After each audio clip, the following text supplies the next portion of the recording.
Previous topic, we looked at how to connect an Excel file. In this one, let's look at how to connect a text or a CSV file. If our data is in a text or a CSV format, just as we did earlier, select your file format from here. So if your file is in JSON format, then make sure that you select JSON and then click connect. But right now our data is in the CSV format, so I'll select this text or CSV option and click on connect. Now browse to the location where your data is. So go to this folder Power BI training contents, and these are the data sets that are present inside this folder.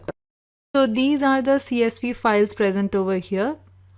You can see it says Excel, separated values. Now you just select the required file in the CSV file format. Click open. So I have selected the products file. Here you can see the preview of that file. Because only one sheet is present, it is showing me the preview of just that sheet. Now all I have to do is click on this load and my data will be loaded in Power BI. Okay, so you can see here the information of that particular sheet is present over here. So here we looked at how to connect a CSV file to your Power BI.